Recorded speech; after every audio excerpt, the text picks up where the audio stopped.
মাঝখানের টাটকা সুখগুলো ছাড়িয়ে দেবে একটা কথা, মাঝখানের এই টাটকা সুখগুলি গ্রহণ করো, মজা করো। এই সব শিক্ষা দেওয়া হয় ওই সেকুলার শিক্ষা ব্যবস্থার মাধ্যমে কলেজে এবং বিশ্ববিদ্যালয়গুলিতে, যার কারণে পরকালের বিশ্বাস নাই বলে এমন কোনো কাজ নাই যা তারা করতে পারে না। এই মাত্র কয়েক মাস দেড়েক আগে রাজশাহী ইউনিভার্সিটিতে যে কাণ্ডটা ঘটে গেল, মনে আছেন আপনাদের? পত্রপত্রিকায় আপনারা পড়েছেন। এবং আমি রাজশাহীতে গিয়ে সেখানের প্রত্যক্ষদর্শী যারা দেখেছে তাদের মুখে শুনেছি, শিক্ষাবর্ষ সমাপন করেছে যে সব ছাত্র ছাত্রীরা, তারা র্যাগ ডে উদযাপন করছে। র্যাগ ডে উদযাপন যেদিন করবে সেই দিনে তারা উচ্ছৃঙ্খল কাপড় চোপড় পরেছে, ছেলেরা এবং মেয়েরা উভয়। এমন ভাবে কাপড় পরেছে যে কাপড় দ্বারা তারা শরীরের গোপন অঙ্গগুলি দেখা যায়। এরপরে আজে বাজে চিৎকার দিয়েছে, আজে বাজে স্লোগান দিয়েছে, গাধার মতো, কুকুরের মতো, শিয়ালের মতো তারা ডেকেছে। আমি বুঝি না চিন্তাধারা কেমন দেউলিয়া হয়ে গেল। শিক্ষাবর্ষ বিশ্ববিদ্যালয়ের সর্বোচ্চ শিক্ষাঙ্গন থেকে লেখাপড়া শেষ করে বেরোচ্ছে, যাওয়ার সময় তারা বিশ্ববিদ্যালয় থেকে কুকুরের ডাক দিল, শিয়ালের ডাক দিল, ছাগলের ডাক দিল। কি প্রমাণ করতে চাইল? যে 16 বছর লেখাপড়া করে বিশ্ববিদ্যালয়ের অঙ্গন পেরিয়ে গোটা জাতির জন্য ছাগল হয়ে আমরা আবির্ভূত হচ্ছি, অথবা কুকুর গরুর ভূমিকায় আমরা আবির্ভূত হচ্ছি। নাউযুবিল্লাহি মিন যালিক। এরপরে মিছিল শেষ করল, সন্ধ্যাবেলায় শুরু হলো সাংস্কৃতিক অনুষ্ঠান।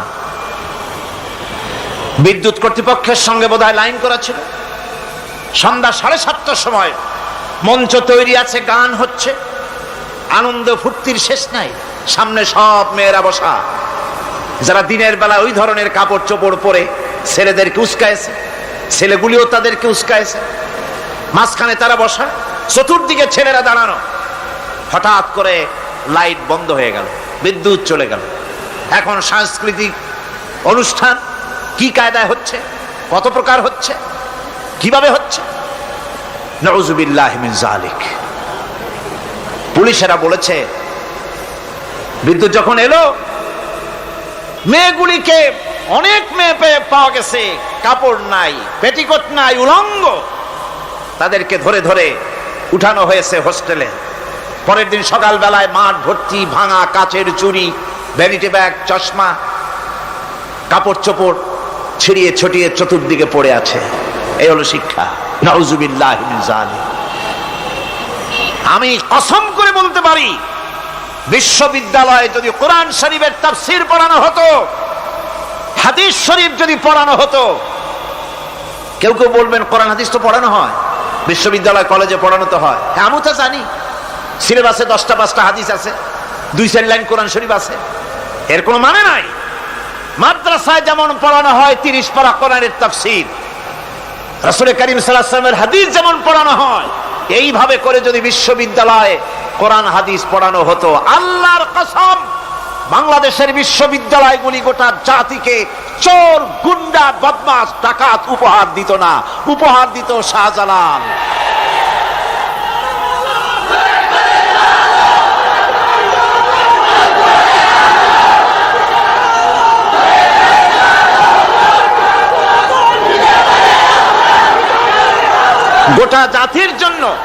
গোটা জাতির জন্য বিশ্ববিদ্যালয় সমূহ উপহার দিতে পারত।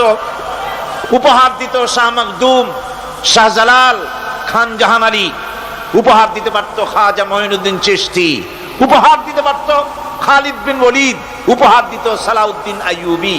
আল্লাহ পাক তাদের সকলের প্রতি রহম করুন, জোরে কোন আমিন। এরকম উপহার গোটা জাতিকে তারা দিতে পারত, কথা ঠিক কিনা গণ? সুতরাং পরকালকে অস্বীকার করাই হচ্ছে এর মূলভূত কারণ। সেকুলার শিক্ষা ব্যবস্থা হচ্ছে এর মূলভূত কারণ। এই জন্য কোরআনে কারীম আল্লাহ পাক বলছেন, লাইসাল বিররা আন তুওয়াল্লু ওয়ুজুহাকুম কিবালাল মাশরিকি ওয়াল মাগরিব। পূর্ব পশ্চিমে কয়বার মাথা ঘুরালা, এইটাই তোমার পুণ্যবান সৎ কাজ হওয়ার এটা নমুনা নয়। প্রকৃতপক্ষের সৎ কাজ হচ্ছে আল্লাহ বিশ্বাস করা এবং পরকালে বিশ্বাস ভিত্তিক জীবন গড়া।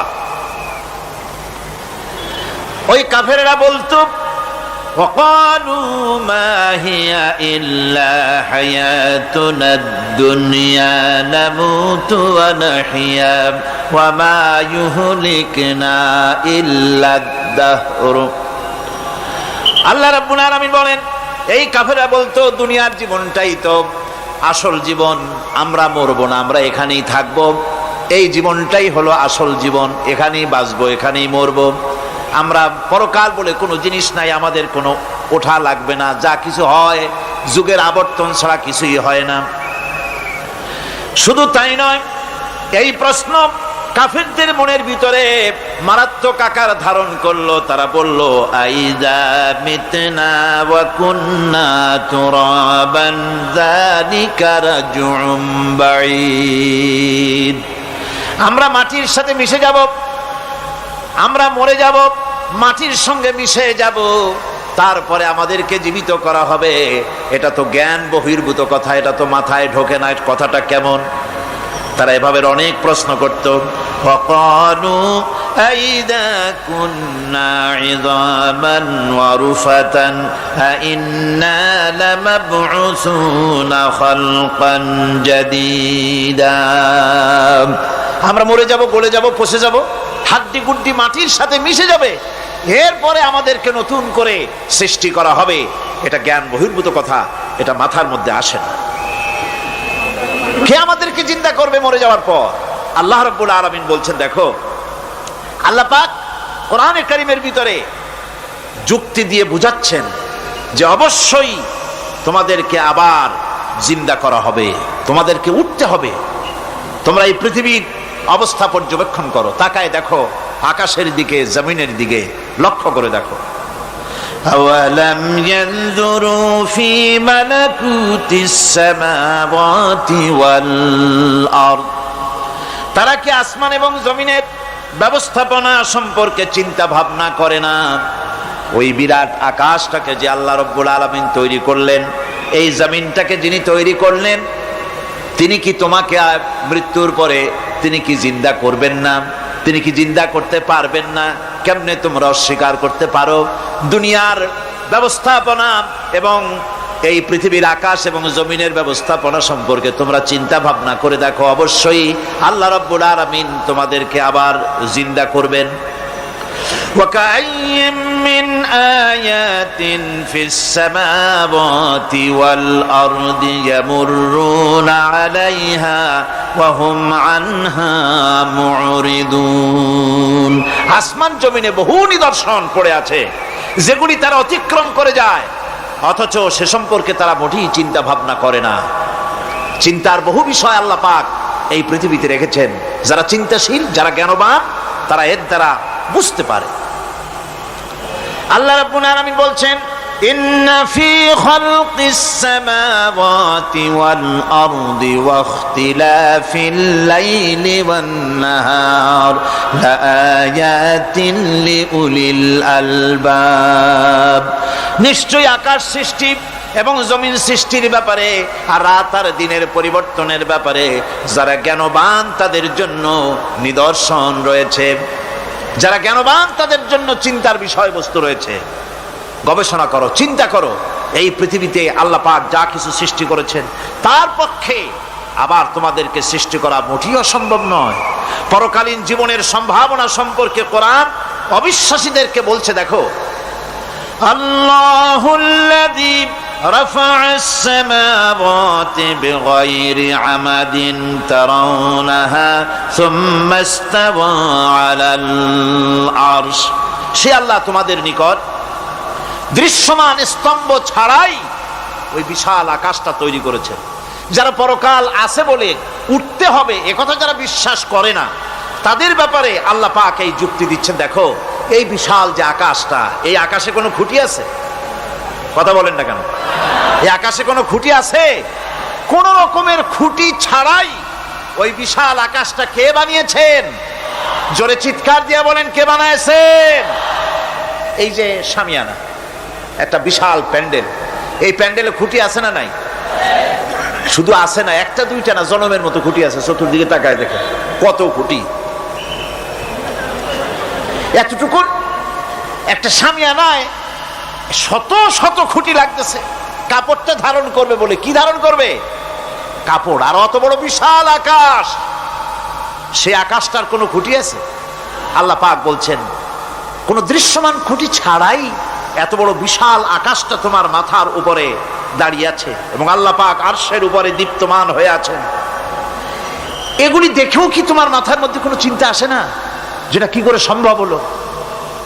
অনেকে তো এমন আছে শিক্ষিত লোক, তারা আবার বলে কি, কয় যে না আকাশ বলে কিছু নাই, ওই অনেক দূরে তো সেই জন্য নীলে নীলে দেখা যায়, আসলে কিছু নাই।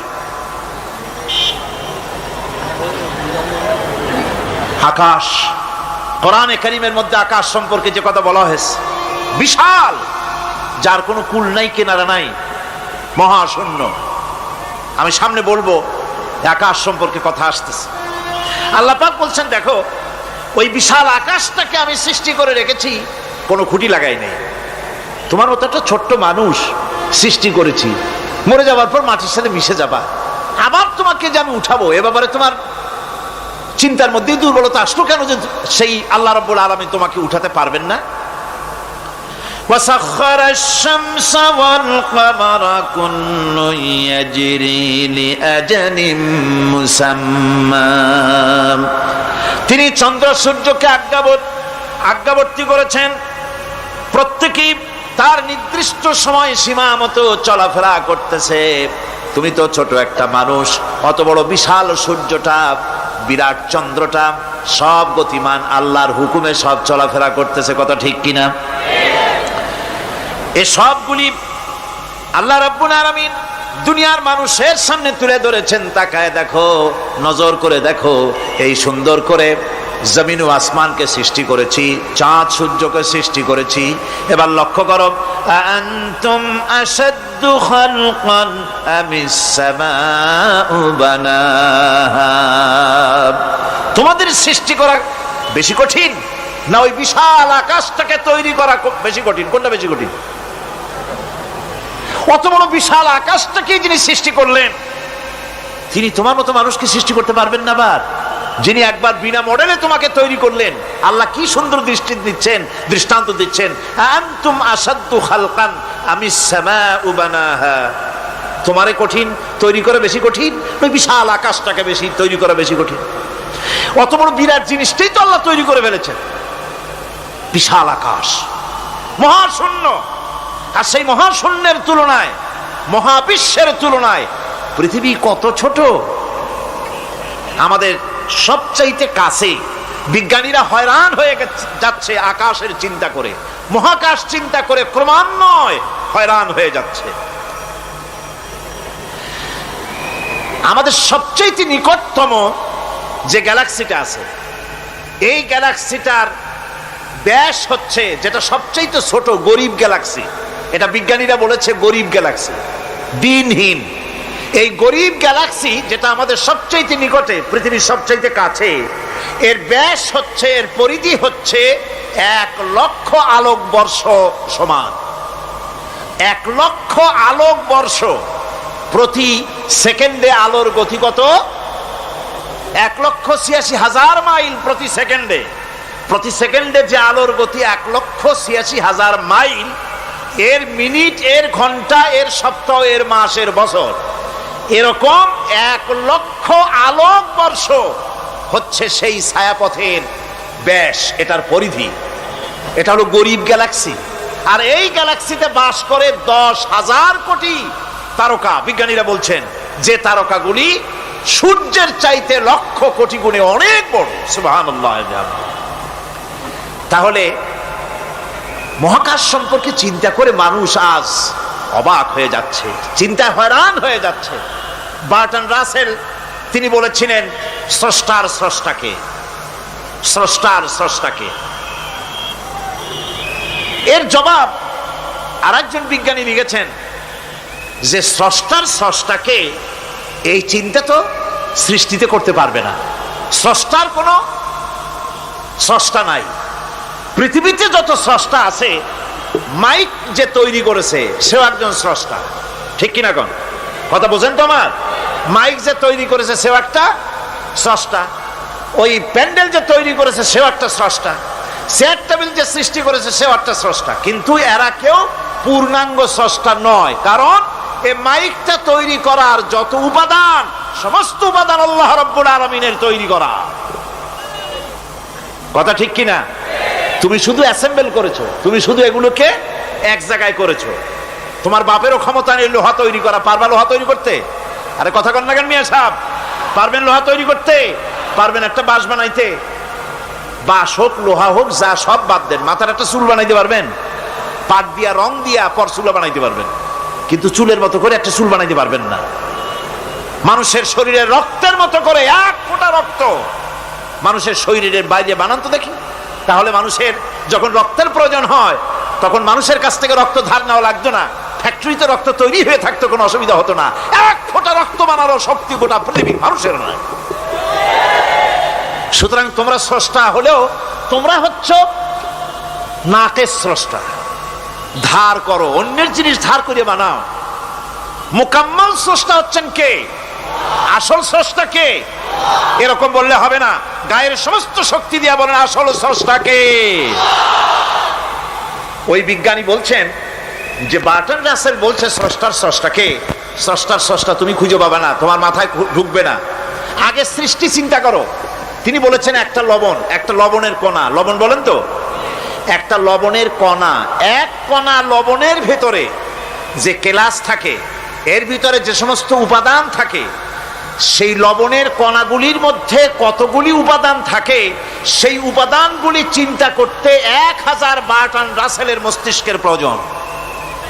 তো একটা লবণ কণার ভিতরে কি আছে সেইটাকে উদ্ধার করার জন্য যদি 1000 বার্টন রাসেলের মস্তিষ্ক লাগে, তাহলে গোটা বিশ্ব আকাশ আর জমিন যিনি সৃষ্টি করেছেন তাকে চিন্তা করা কি তোমার মগজে কুলাবে? দুনিয়ার প্রথম দিন থেকে শুরু করে কিয়ামত পর্যন্ত মানুষ, যত মানুষ এসেছে আর যত মানুষ আসবে, স্রষ্টা সম্পর্কে চিন্তা করার একটা অসম্ভব ব্যাপার। স্রষ্টার সামনে শুধু মাথাই নত করবা। তিনি কোত্থেকে এসেছেন, তিনি কে জানার দরকার নাই, তিনি আল্লাহ। তার নাম কি? মাথা নত করে দাও সামনে। তিনি আল্লাহ, সর্বশক্তিমান আল্লাহ, রব্বুল ইজ্জত ওয়াল জালাল। তিনি ছিলেন, তিনি আছেন, তিনি থাকবেন। তিনি অনন্ত, তিনি অসীম, তিনি চিন্ময়, তিনি অব্যয়, তিনি অক্ষয়, তিনি শাশ্বত, যার কোনো শুরু নাই, যার কোনো শেষ নাই। সুবহানাল্লাহ পড়ে। সুতরাং সেই মহান আল্লাহ রাব্বুল আলামিন তিনি বলছেন, বান্দারা তোমারে বানানো কঠিন না ওই বিশাল আকাশটা বানানো কঠিন? অত বড় বিশাল আকাশটাই তো আমি তৈরি করেছি। তোমার মৃত্যুর পরে তোমাকে জিন্দা করা মোটেই কোনো কঠিন ব্যাপার নয়, এটা খুবই সহজ। ভাইরা আমার, আল্লাহ সুবহানাহু ওয়া তাআলা পৃথিবীর মানুষকে এসব দৃষ্টান্ত দিয়ে সুন্দর করে মানুষকে বুঝাচ্ছেন, তিনি মানুষকে পরিষ্কার করে বুঝিয়েছেন। আল্লাহ পাক বলেন, এই পৃথিবীটি এসব প্রশ্নের চূড়ান্ত জবাব দিতে গিয়ে আল্লাহ পাক বলছেন, কুল ইউহিহাল্লাযী আনশাআহা আউওয়ালা মাররা ওয়া হুয়া বিকুল্লি খালকিন আলীম। বলে দাও, তোমাদের মৃত্যুর পরে সেই আল্লাহ রাব্বুল আলামিন তোমাদেরকে জিন্দা করবেন, যিনি তোমাদেরকে প্রথমবারে তৈরি করেছিলেন। প্রথমে যিনি সমস্ত জিনিস সৃষ্টি করেছেন, ওই আল্লাহ রাব্বুল আলামিন তোমাদেরকে আবার জিন্দা করবেন। আর এসব জিনিসকে খেল তামাশার বিষয়বস্তু করে তৈরি করা হয় নাই। সমস্ত জিনিসের পেছনে বিরাট উদ্দেশ্য কাজ করেছে, একটা লক্ষ্য নিয়ে, সামনে নিয়ে, উদ্দেশ্য নিয়ে আল্লাহ তৈরি করেছেন। আল্লাহ পাক বলছেন, وما خلقنا السماوات والأرض وما بينهما لاعبين। এই পৃথিবীতে আকাশ, ওই বিশাল আকাশ এবং জমিন এবং এর মধ্যস্থিত কোন জিনিসকে আমি খামোখা তৈরি করি নাই, খেল তামাশার বিষয়বস্তু হিসাবে তৈরি করি নাই। যারা নাকি জ্ঞানবান, যারা বুদ্ধিমান, তাদের সম্পর্কে আল্লাহ বলেন, আল্লাযীনা ইয়াযকুরুনাল্লাহা কিয়ামান ওয়া কুউদান ওয়া আলা জুনুবিহিম ওয়া ইয়াতাফাক্কারুনা ফি খালকিস সামাওয়াতি ওয়াল আরদ ربنا ما خلقت هذا باطلا سبحانك فقنا عذاب النار। যারা নাকি জ্ঞানবান, যারা চিন্তাশীল, যারা শুধু পাইকারি দরে খায় আর ঘুমায় না, যারা চিন্তা ভাবনা করে, তারা দাঁড়ানো অবস্থায়, বসা অবস্থায়, সব অবস্থায় আকাশ জমিন, রাত দিনের পরিবর্তন, মানব সৃষ্টি, এ সব কিছু চিন্তা গবেষণা করে বলে, রব্বানা মা খালাকতা হাযা বাতিলা, এ কোনো কিছুই তুমি নিরর্থক ভাবে সৃষ্টি করনি, সবগুলোই তুমি বিশেষ উদ্দেশ্য নিয়ে তৈরি করেছো। ফাকিনা আযাবান নার, সুতরাং আমাকে জাহান্নামের আগুন থেকে তুমি রক্ষা করো, আমাকে তুমি রক্ষা করো। আমরা সবাই বলি আমিন। চিন্তাশীল এবং গবেষক যারা, তারা এভাবে চিন্তা ভাবনার মাধ্যমে এ সব কিছু তারা বুঝতে পারে যে এই পৃথিবী খেল তামাশার বিষয় নয়, এই পৃথিবীকে আল্লাহ পাক এমনি এমনি তৈরি করেন নাই, দুনিয়ার মানুষগুলিকেও খামোখা সৃষ্টি করেননি, এর পেছনে বিরাট উদ্দেশ্য কাজ করেছে এবং আমাদের সকলকেই আল্লাহ রাব্বুল আলামিনের কাছে হাজির হতে হবে। সুতরাং এই পৃথিবীতে দুনিয়ার চাইতে অগ্রাধিকার দিতে হবে আখিরাতকে। দুনিয়ার চাইতে অগ্রাধিকার দিতে হবে কোনটাকে বলে? আখিরাতের অগ্রাধিকার দিতে হবে। আল্লাহ পাক বলছেন, ওয়ামা হাদিহিল হায়াতুদ দুনিয়া ইল্লা লাহুন ওয়া লাইবুন ওয়া ইন্নাদ দারাল আখিরাতা লাহিয়াল হায়ানু লাউ কানু ইয়ামালুন। এই দুনিয়া হচ্ছে নিছক খেল তামাশা, এটা আর কিছুই নয়। জীবনের প্রকৃত আবাসস্থল হচ্ছে আখিরাত। এই দুনিয়া একটা মোহ, এই মোহের পেছনে মানুষেরা ঘুরছে, বিবি বাল বাচ্চা এর পেছনে ঘুরছে, অথচ এই বিবি বাল বাচ্চা কিয়ামতের দিন মুসিবত হয়ে দাঁড়াবে মানুষের জন্য। একটা মোহর মধ্যে মানুষ পড়ে আছে, খেল তামাশার ভিতরে পড়ে আছে। আল্লাহ পাক বলছেন, কুল মাতাউদ দুনিয়া কালিলুন ওয়াল আখিরাতু খায়রুল লিমানিত্তাকা। বলো, দুনিয়ার সমস্ত সম্পদ খুবই নগণ্য, আর যে ব্যক্তি পরকালকে বিশ্বাস করে, পরকালের কামনা করে, সেই খোদাভীরু লোকদের জন্য পরকাল হচ্ছে প্রকৃত আবাসস্থল। সেই জায়গাটাই হলো আসল জায়গা। ওই জায়গার জন্য কিছু তৈরি করতে হবে। কোরআনে কারিমে রব্বুল আলামিন বলছেন, আরাদিতুম বিল হায়াতিদ দুনিয়া মিনাল আখিরাহ ফামা মাতাউদ দুনিয়া ফিল আখিরাতি ইল্লা কালিল। তোমরা কি পরকালের জীবনের বিনিময় এই দুনিয়ার জীবনটাই বেশি পরিতুষ্ট হয়েছো? অথচ দুনিয়ার জীবনের সুখ সম্পদ তো পরকালের তুলনায় খুবই নগণ্য। পরকালের সুখ অনেক বেশি, পরকালের দুঃখটাও অনেক বেশি, সুখটাও অনেক বেশি। পরকালটা স্থায়ী, সুতরাং দুনিয়ার মোহে না পড়ে পরকালের জন্য জীবনটাকে পরকাল ভিত্তিক জীবন তৈরি করো। আল্লাহ পাক বলছেন, ফাম্মা মান তাগা ওয়া আসারাল হায়াতাদ দুনিয়া ফাইন্নাল জাহিমা হিয়াল মাওয়া। অতঃপর যে ব্যক্তি বিদ্রোহ করেছে এবং দুনিয়ার জীবনকে অগ্রাধিকার দিয়েছে, তার জায়গা হচ্ছে জাহান্নাম। জোরে বলেন নাউজুবিল্লাহ।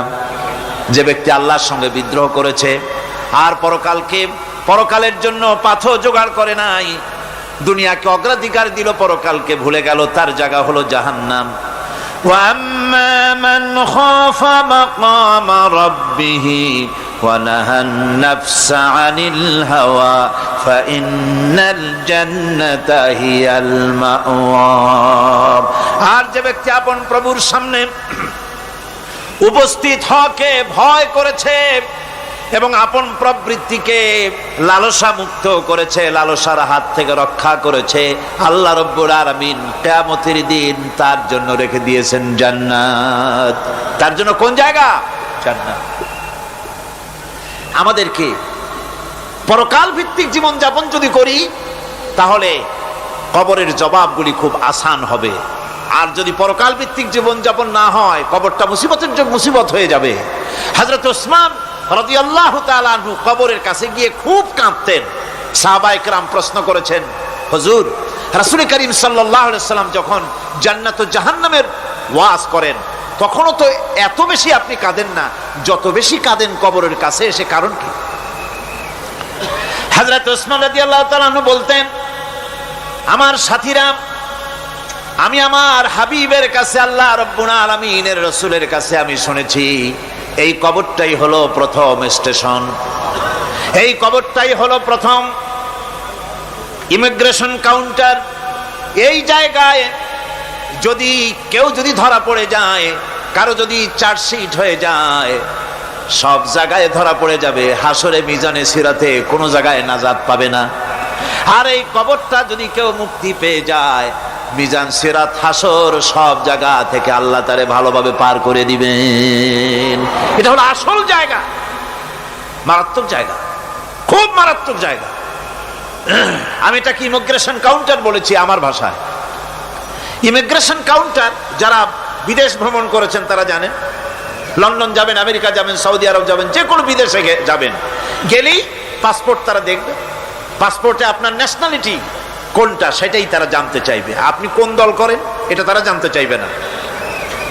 আপনি কোন ভাষায় কথা বলেন তাও তাদের জানার দরকার নাই। প্রথমেই তারা আপনার ন্যাশনালিটি দেখবে, আপনার আইডেন্টিটি কি তারা জানতে চাইবে। তারপরে যদি স্যাটিসফ্যাক্টরি হয়, আপনাকে ভিসা দিয়ে ভেতরে ঢুকবার ব্যবস্থা করে দেবে। আর যদি তারা স্যাটিসফাইড না হয়, তাহলে আপনাকে মেহমানখানায় ঢুকানো হবে গ্রেফতার করে। আপনি আন্দাজ এখানে আসছেন কেন? এই জন্য কবর হচ্ছে এ ধরনের একটি ইমিগ্রেশন কাউন্টার।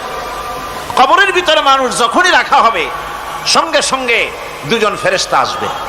কবরের কাছে যারা এসেছিল, দাফন হয়ে যাওয়ার পর এই লোকগুলি 40 কদম যেতে যতক্ষণ লাগে, এর মধ্যেই দুজন ফেরেশতা এসে যাবে। এসে জিজ্ঞেস করবে, মান রব্বুকা, তুমি কোন দল করতে? ওটা তাদের জানার দরকার নেই। চাকরি কিসে করতেন ওটা জানার দরকার নেই। ব্যবসা করতেন না চাকরি করতেন প্রয়োজন নেই।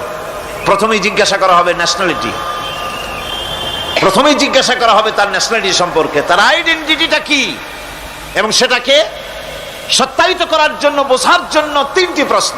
প্রথম প্রশ্ন, মান রব্বুকা ওয়া মা দীনুকা ওয়া মান নাবিয়্যুকা, তোমার রব কে, তোমার দ্বীন কি, তোমার নবী কে।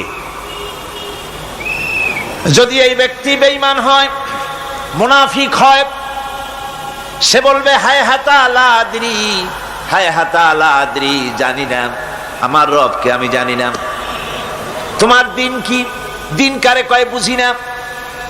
এরপরে আল্লাহর নবী জনাবে মুহাম্মদ রাসূলুল্লাহ সাল্লাল্লাহু আলাইহি ওয়াসাল্লামকে দেখানো হবে, বলা হবে মা কুনতা তাকুলু ফি হাদার রাজুল, এই ব্যক্তি সম্পর্কে তোমার ধারণা কি নিকে?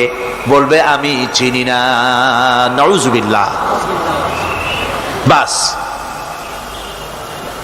এরপরে তার যা হবার তাই শুরু হয়ে যাবে।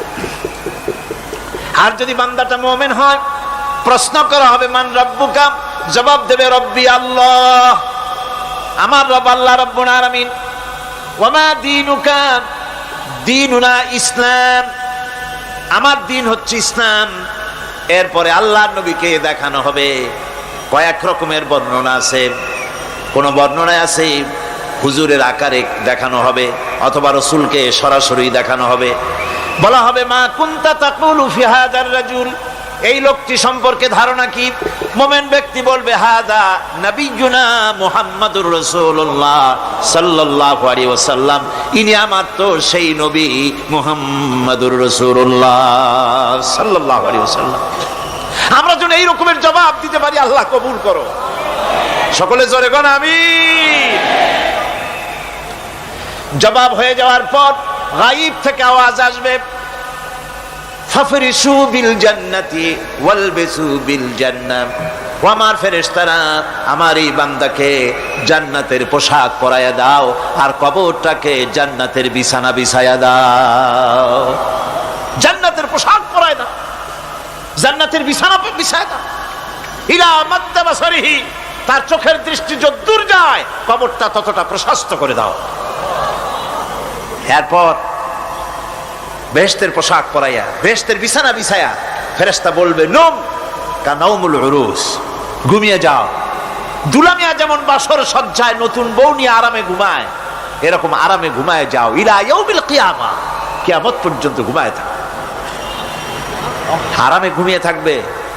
এরপরে সিংহায় ফুৎকার হবে, সিংহার ফুৎকারের আওয়াজে তার ঘুম ভেঙে যাবে, বলবে ইয়া ওয়াইলানা মান বা'সানা মিন মারকাদিনা, হায় আফসোস, আমার এত আরামের ঘুম থেকে কে আমাকে জাগ্রত করলো, আমার ঘুমটারে নষ্ট করলো কে?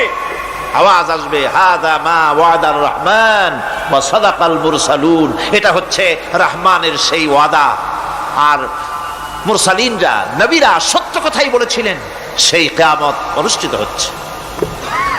আমার বন্ধুগণ,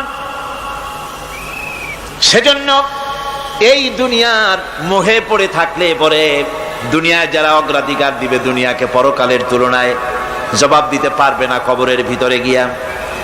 আর যারা পরকালকে অগ্রাধিকার দিবে, দুনিয়ার চাইতে পরকালকে বেশি অগ্রাধিকার দেবে, আর আল্লাহর ভয় কলিজার ভিতরে রাখবে, কবরের জবাব সঠিকভাবে দিতে পারবে, কিয়ামতের দিন আল্লাহ রাব্বুল আলামিন তাদের জন্য জান্নাত দান করবেন। জোরে বলেন আমিন। দুনিয়াটা হচ্ছে দুনিয়া যেখানে আমরা আসি, আমি আগেই বলেছি দুনিয়া হচ্ছে আদনা শব্দ থেকে এর উৎপত্তি হয়েছে, তুচ্ছ নিকৃষ্ট, এটার দাম নাই, এটার মূল্য নাই।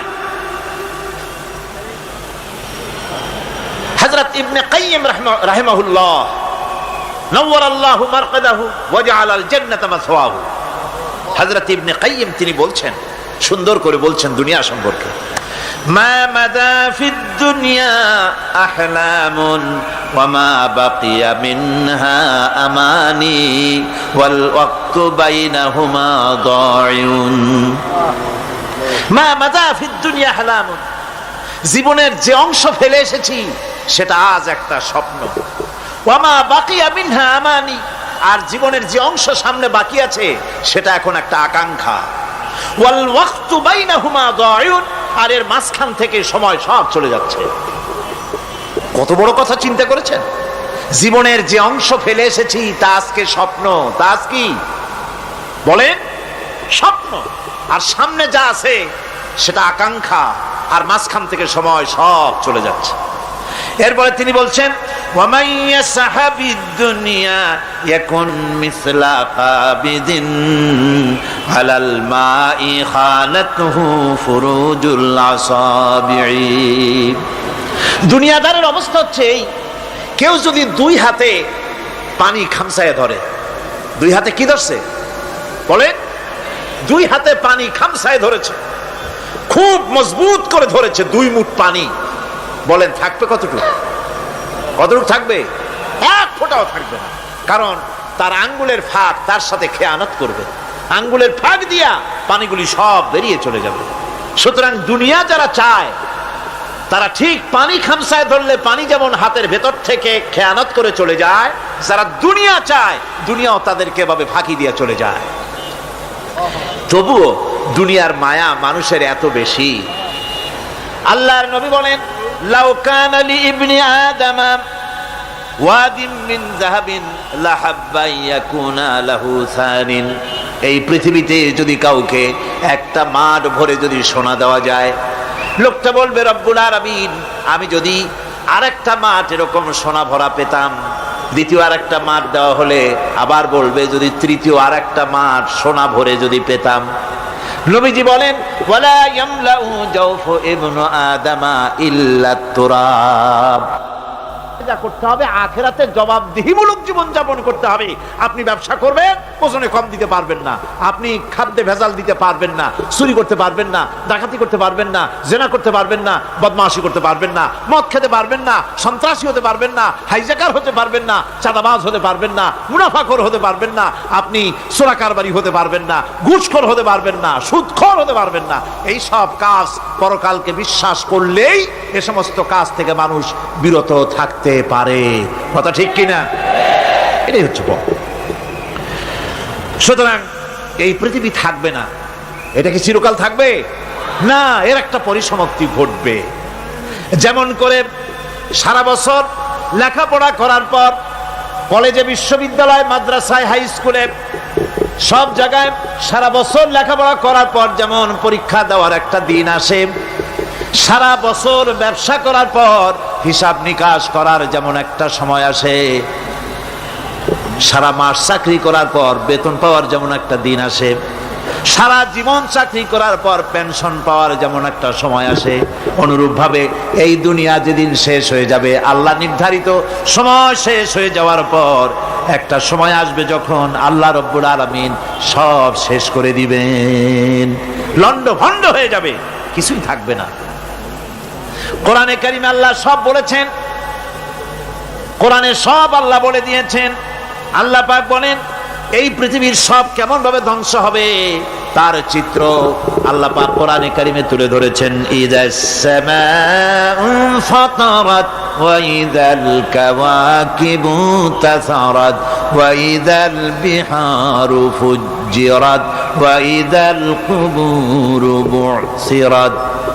যখন আকাশসমূহ দীর্ণ বিদীর্ণ হয়ে যাবে, তারকাগুলি বিক্ষিপ্ত হয়ে ছিটকে পড়বে, আর সমুদ্রগুলি উচ্ছ্বসিত হয়ে পড়বে, কবরগুলি সব তার ভেতরে যা আছে উদ্গীরণ করে দেবে, তারকাগুলি স্থিমিত হয়ে যাবে। এরপরে সমস্ত আকাশগুলি কাতাইয়িস সিজিল্লিল কুতুব, কিতাবের পৃষ্ঠার মতো একটার পরে একটা ঠাস ঠাস করে পড়তে থাকবে, চূর্ণ বিচূর্ণ হয়ে ভেঙে চুরে একাকার হয়ে যাবে। পাহাড়গুলিকে উড়িয়ে দেওয়া হবে, চন্দ্র এবং সূর্য একাকার হয়ে যাবে। আল্লাহ রাব্বুল আলামিন বলেন ফাইদা বারিকাল বাসার ওয়া খাসাফাল কমার ওয়া জুমিআশ শামসু ওয়াল কমার। চক্ষু যখন বিস্ফারিত হয়ে যাবে, চাঁদ যখন তার আলো হারিয়ে ফেলবে, সূর্য যখন তার আলো হারিয়ে ফেলবে, চাঁদ আর সূর্য সব একাকার হয়ে যাবে, সেই সময়ের অবস্থাটা কি চিন্তা করো। মানুষ হয়রান হয়ে দৌড়াদৌড়ি করবে। ওয়াহুমিলাতিল আরদু ওয়াল জিবালু ফাদুক্কাতা দাক্কাতান ওয়াহিদা। জমিন এবং পাহাড়গুলির মধ্যে আল্লাহ রাব্বুল আলামিন সংঘর্ষ বাঁধিয়ে দিবেন, পাহাড়গুলি ভেঙে চুরে টুকরা টুকরা হয়ে যাবে, পাহাড়গুলি উঁচু করে জমিনের উপরে আছাড় মেরে আল্লাহ রাব্বুল আলামিন ভেঙে চুরে চুরমার করে দিবেন। সুবহানাল্লাহ। ওয়া তাকুনুল জিবালু কালইনিল মানফুস, পাহাড়গুলো পেঁজা ধোনা তুলার মতো করে উড়িয়ে দেওয়া হবে, পাহাড় উড়ে যাবে। সুবহানাল্লাহ পড়ো। পাহাড় পাথরের তৈরি করা পাহাড়, এই পাহাড়গুলি তুলার মতো হয়ে উড়বে কিভাবে? আমি এই দৃশ্য নিজের চোখে কিছুটা হলেও দেখছি। আজ থেকে 10 দিন আগে আমি ইটালি সফর করে এসেছি। ইটালির রাজধানী রোম। রোম প্রাচীন সভ্যতার লালন ভূমি। কোরআনে কারিমে সূরায়ে রোম রয়েছে, এই রোম সেই রোম। এখানের বাদশার কাছে রাসূল করিম সাল্লাল্লাহু আলাইহি সাল্লাম হেরাক্লিয়াসের কাছে চিঠি পাঠিয়েছিলেন, সেই রোম। 12 থেকে 15,000-এর মতো বাংলাদেশি মুসলমান সেখানে আছে। জুমার দিন, যেদিন আমি গেলাম তার পরের দিনই জুমা ছিল। জুমার নামাজ পড়লাম ভ্যাটিকানের কাছেই বিশাল মসজিদ, ইউরোপের ভিতরে সবচাইতে বড় মসজিদ এটা। রোম ইসলামের দুশমনদের রাজধানী। সেইখানে যখন আযান হচ্ছে আশহাদু আন্না মুহাম্মাদার রাসূলুল্লাহ, আমার অনুভূতির কথা আপনাদেরকে বোঝাতে পারবো না, কি অনুভূতির সৃষ্টি হয়েছে আমার ভেতরে। ভ্যাটিকানের পোপ এক পাশে, কিছু দূরেই ভ্যাটিকান, ওটা হচ্ছে গোটা পৃথিবীর সমস্ত খ্রিস্টানদের কাবা, ভ্যাটিকান। তার পাশেই বিশাল মসজিদ, সেখানে নামাজ পড়লাম। চিন্তার ভেতরে আসলো আল্লাহ রাব্বুল আলামিন তার হাবিবের নাম, তার তাওহীদ, তার রিসালাতকে কিভাবে বিশ্বময় ছড়িয়ে দিলেন। আবু জাহেল চাইছিল মুহাম্মদ সাল্লাল্লাহু আলাইহি ওয়াসাল্লামকে স্তব্ধ করে দেবে মক্কার জীবনেই। কত বদনাম, সাহের, কাহেন, কাযযাব, শায়ের, নাউযুবিল্লাহি মিন যালিক, কত গালাগালি করলো। আর আল্লাহ শুনালেন, হাবিব চিন্তার কোনো কারণ নাই, ওয়া রাফা'না লাকা যিকরাক, আমি আপনার প্রশংসা বিশ্বময় ছড়িয়ে দেব। সুবহানাল্লাহ ওয়া বিহামদিহি।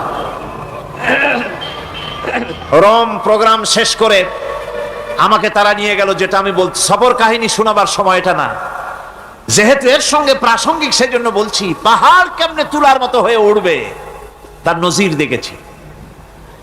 রোম শহর থেকে 300 মাইল দূরে, 300 কিলোমিটার দূরে নেপোলিয়ান বোনাপার্ট তার বাড়ি, এবং ওটা তার নামে একটা প্রভিন্স। ভূমধ্য সাগরের পারে ভিসুভিয়াস, পৃথিবীর সবচাইতে বড় আগ্নেয়গিরি। সেটা দেখাতে নিয়ে যাওয়া হলো আমাকে, যে পাহাড়টা পৃথিবীর মাটি থেকে তার চূড়া হচ্ছে 3 মাইল উঁচু। এর 2 মাইল গাড়িতে করে ঘুরে ঘুরে যাওয়া যায়, এরপর আর গাড়িতে যাওয়া যায় না, বাকিটুকুন যেতে হবে হেঁটে হেঁটে। পাহাড়ের উপরে অক্সিজেন কম, বেশ কষ্ট হচ্ছিল উঠতে। জীবনে প্রথম পাহাড়ে চড়েছি জাবালে নূর, রাসূল করিম সাল্লাল্লাহু আলাইহি সাল্লামের উপরে যেখানে ওহী হয়েছিল সর্বপ্রথম। পাহাড় চড়ার একটা অভিজ্ঞতা ওখান থেকে আমার কিছুটা হয়েছিল। খুব কষ্ট হলো বাকি 1 মাইল উঠতে। যখন ভিসুভিয়াসের একদম শীর্ষে চলে গেছি, সেখানে গিয়ে আমার সাথে 15-20 জন লোক ছিল। আমি নিজেই আল্লাহু আকবার বলে আমার গলা থেকে আওয়াজ বেরিয়ে গেল। আমি দেখতে পেলাম ভিসুভিয়াসের শীর্ষে বিশাল গর্ত। আমার মনে হয় গর্তটা এই মাঠের 1/4 হবে, এই মাঠের 1/4 হবে গর্তটা। সেই গর্তটার গভীরতা হচ্ছে 1.5 কিলোমিটার।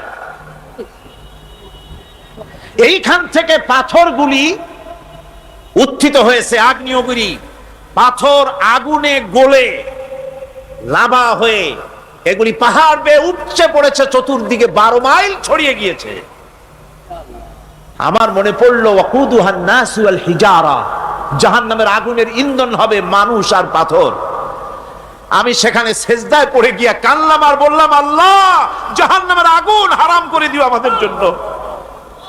পাথর কিভাবে গললো, গলে পাথরগুলি গলে পুড়ে চতুর্দিকে পড়েছে, আর ছিটকেছে, চতুর্দিকে ছিটকে পড়েছে। সেই পাথরগুলি ছিটকে ছিটকে যেগুলি পুড়ে পড়েছে, সেগুলিকে দূরে সাদা রঙের বলে মনে হয়, কোনোটা সাদা কোনোটা কালো, মনে হয় যেন তুলার মতো হয়ে পড়ে আছে চতুর্দিকে। 1944 সনে তৃতীয়বারের মতো ভিসুভিয়াস অগ্নিগিরি যে অগ্নি উৎপাত করে, তাতে আশেপাশের 12 মাইল এলাকা এফেক্টেড হয়ে যায়। পাথরগুলি গলে এভাবে বিধ্বস্ত করে দিয়েছে। এখান থেকে এখানে জোহরের নামাজ, আসরের নামাজ আমরা পড়লাম, আল্লাহর কাছে খুব দোয়া করলাম। এখনো ধোঁয়া উঠতেছে, এখনো পাহাড়ের ফাটল দিয়ে ধোঁয়া উঠছে। একজন হাত দিয়ে আমাকে বলল যে খুব গরম লাগে ধোঁয়াগুলি। ওখানকার লোকেরা বলল যে ভেতরে এখনো আগুন আছে, তবে সুপ্ত, যে কোনো মুহূর্তে আবার তা জাগ্রত হতে পারে। আমরা সেখান থেকে নেমে এলাম। একটু কিছু দূর গিয়েই সেখানে হলো পম্পেই শহর। এই পম্পেই শহরটা হচ্ছে ঈসা আলাইহিস সালামের জন্মের 2000 বছর আগে এই শহর তৈরি হয়। ঈসা আলাইহিস সালামের জন্মের 179 বছর পর ভূমিকম্প হয়। সেই ভূমিকম্পে গোটা পম্পেই শহরটা পৃথিবীর মানুষের চোখের আড়াল হয়ে যায়, ধ্বংস হয়ে যায়, মাটির তলায় গরত হয়ে। আজ থেকে 200 বছর আগে মাটি খনন করতে গিয়ে এই শহর আবিষ্কৃত হয়। পুরা শহরটা খুঁড়ে তারা বের করেছে। 180 হেক্টর জমিনের উপরে এই বিশাল শহর। ঘুরে ঘুরে দেখলাম, গাড়ি চলে না সেখানে, পায়ে হেঁটে দেখতে হলো। প্রশস্ত রাস্তা। আজ থেকে 4000 বছর আগের মানুষেরা রাস্তা বানাতে জানতো পাথর দিয়ে, এবং রাস্তার দুধারে তাদের ছিল ফুটপাত, পানির ব্যবস্থা, নগরায়নের সব রকমের সুযোগ সুবিধা। তারপরে সেখানে বিচারালয়, এরপরে দোকানপাট, বাজারঘাট, সবকিছুর ব্যবস্থা রয়েছে। বিশাল বিশাল পাথরগুলি দিয়ে পিলার তৈরি করা। ভাবলাম এই পিলারগুলি, এই পাথরগুলি তারা কিভাবে ক্রেন ছাড়া এত উপরে উঠালো কি করে, আমার মাথায় আসলো না। পাথর কেটে কেটে সুন্দর সুন্দর অঙ্কন শিল্প তারা করেছে। এরপরে ঘুরতে ঘুরতে বাদশার রাজার বাড়িতে গিয়ে ঢুকলাম। সেখানে গিয়ে দেখলাম উলঙ্গ এত মূর্তি পাথরের তৈরি করা, পাথর কেটে কেটে দেওয়ালে যৌন মিলনের এমন কোন অশ্লীল ছবি নাই যা তারা সেখানে তৈরি করে নাই। উলঙ্গ মূর্তি আর উলঙ্গ যৌন মিলনের অসংখ্য ছবি দিয়ে এই এলাকা ভরা। তখন আমি বুঝলাম আল্লাহর গজব হওয়ার কারণটা কি, এই শহরটা মাটির নিচে গরক হয়ে যাওয়ার কারণটা কি। আল্লাহ পাক জেনা ব্যভিচার যে দেশে বেশি হয় আল্লাহ পাক বরদাস্ত করেন না। দুশ্চরিত্র যে দেশের মানুষ দুশ্চরিত্র হয়ে যায়, জেনা ব্যভিচার বেশি হতে থাকে, আল্লাহ গরক করে দেন, গজব দেন। এই গজব এক এক সময় এক এক রকমের হয়ে আসে। কখনো মাটির নিচে দাবায় দেন, কখনো মহামারী, কোন দেশে কলেরা, কোন দেশে জলোচ্ছ্বাস, কোথাও ভূমিকম্প, আর সর্বশেষ এই জেনা ব্যভিচারের জন্য আল্লাহ পাকের চূড়ান্ত এই যৌনতার অশ্লীলতার জন্য চূড়ান্ত গজব বর্তমান বিশ্বের জন্য এইডস। আল্লাহ পাক এই গজব দিয়েছেন। বন্ধুগণ, আমি সেই জায়গা, আমি সেখানে যা দেখলাম যে আল্লাহ পাক পাহাড়গুলিকে কিভাবে উড়াবেন এটা অস্বীকার করার কোনো উপায় নাই, বিশ্বাস তো করতামই। তবে হযরত ইব্রাহিম আলাইহিস সালাম যেমন বলেছিলেন, রব্বি আরিনি কাইফা তুহিল মাউতা, আয় আল্লাহ তুমি মরাকে জিন্দা করবা কেমনে? আল্লাহ পাক বলেন আওয়ালাম তুমিন, তুমি বিশ্বাস করো না? ইব্রাহিম আলাইহিস সালাম বললেন বালা, অবশ্যই বিশ্বাস করি, ওয়ালাকিন লায়াতমাইন্না কলবি, যদি চোখে দেখতাম তাহলে আমার অন্তরাত্মা খুব ঠান্ডা হতো। আল্লাহ রাব্বুল আলামিন চোখে দেখায় দিলেন জিন্দা কেমনে মুর্দা হবে, মুর্দা কেমনে জিন্দা হবে, আল্লাহ দেখায় দিলেন। পাহাড় উড়ায় দিবেন আল্লাহ রাব্বুল আলামিন। একথা কলিজার মধ্যে এটার উপর ঈমান বিশ্বাস, কিন্তু আল্লাহ চোখে দেখাইছেন, ঈমান আরো মজবুত হয়েছে, যা ছিল আরো মজবুত হয়েছে। সুবহানাল্লাহ। আল্লাহর ভয়তে কলিজা কেঁপেছে। আমি পাহাড়ের উপরে কেঁদেছি, যার যার হয়ে কেঁদেছি। বন্ধুগণ, আল্লাহ সুবহানাহু ওয়া তাআলা এই জন্য বলেছেন কুল সিরু ফিল আরদ, আমার জমিন ঘোরো, ভালো করে দেখো, কাইফা কানা আকিবাতুল মুকাজ্জিবিন, মহা সত্যকে যারা অস্বীকার করেছে তাদের পরিণতি আমি কি করে দিয়েছি, এগুলি চোখে ভালো করে তাকায় দেখো। আমার বন্ধুগণ, সুতরাং এই পৃথিবীর অবসান হবে, এই পৃথিবী ধ্বংস হবে, এই পৃথিবী চূড়ান্ত ভাবে শেষ হয়ে যাবে। ও হ্যাঁ, আরেকটি কথা বলতে হয়, সেটা হচ্ছে যে এই রোম থেকে আর একটু দূরে 900 মাইল দূরে হচ্ছে সিসিলি। 900 মাইল দূরে, সেখানে এই সিসিলি মুসলমানেরা শাসন করেছিল 350 বছর। সেই সিসিলিতে রয়েছে 360টা মসজিদ মুসলমানদের করা। সমস্ত মসজিদগুলি আজ তালা বন্ধ, একটা মসজিদও খোলা নাই। সেখানকার মুসলমানেরা ওয়াজ শুনতে এসেছিল রোমে। আমি তাদের জন্য পরামর্শ দিয়েছি যে গভর্নমেন্টের কাছে তোমরা দাবি জানাও যে অন্তত একটা মসজিদের দরজা আমাদের জন্য খুলে দাও। রোমের অবস্থানরত প্রবাসী বাংলাদেশি মুসলমানেরা আমাকে বলেছে, তাদের অনেকের বাড়ি চট্টগ্রামেও আছে, আমাকে বলেছে তাদের চোখে পানি আসছে বলার সময় যে চিরাময় তাফসীর মাহফিল যখন আসে কলজাটা কাঁদতে থাকে যাওয়ার জন্য। তো যাওয়া তো সম্ভব না এত দূর থেকে, আমাদের সালাম বলে দিবেন যত লোক আসবে, আর আমাদের জন্য দোয়া করতে বলবেন যেন এই রোমের ভিতরে আমরা ইসলামের আদর্শের ভিত্তিতে আমরা যেন চলতে পারি। আপনারা দোয়া করুন তাদের জন্য। ভাইরা আমার, এই পৃথিবী একদিন পরিসমাপ্তি ঘটবে এবং আল্লাহর দরবারে আমাদেরকে উঠতে হবে এবং সেখানে আমাদের বিচার হবে। সেখানে আমাদের কি হবে? বিচার হবে। আল্লাহ পাক বিচারটাকে নির্ভুল করার জন্য, সঠিক করার জন্য প্রত্যেকের গলায় আমলনামা ঝুলায় রাখছেন। এখানে রেকর্ডের ব্যবস্থা করা হয়েছে। আল্লাহ পাক বলছেন ওয়া কুল্লা ইনসানিন আলজামনাহু তাইরাহু ফি উনুকিহি ওয়া নুখরিজু লাহু ইয়াওমাল কিয়ামাতি কিতাবান ইয়ালকাহু মানশুরা। আল্লাহ পাক বলেন প্রত্যেকের ভালো মন্দ কর্মফল, কর্মলিপি আমি তার গলায় ঝুলায় রেখেছি। কিয়ামতের দিন সে নিজের কাছে স্পষ্ট সব দেখতে পারবে, কোনো জিনিস বাদ পড়বে না। তার গলায় তার আমলনামা ঝুলানো আছে, সব রেকর্ড হতেছে। আমরা যা করছি সবগুলি রেকর্ড হয়ে যাচ্ছে। বর্তমান বিজ্ঞানীরা আবিষ্কার করেছে যে মানুষের শরীরের ভিতরে ডিএনএ আছে, রক্তের ভিতরে ডিএনএ, এটা একটা কোড। মানুষের রক্তের ভিতরে ডিএনএ আছে। যেমন তার ব্রেনের ভিতরে কতগুলি কোষ আছে, এক একটা কোষ এক এক ধরনের কাজ করে। অনুরূপ ভাবে তার শরীরের ভিতরে, রক্তের ভিতরে ডিএনএ আছে। এই ডিএনএটা কি? এই ডিএনএটা হচ্ছে, এই ডিএনএ একটা কম্পিউটারের মতো কাজ করতেছে। লোকটা কি করবে?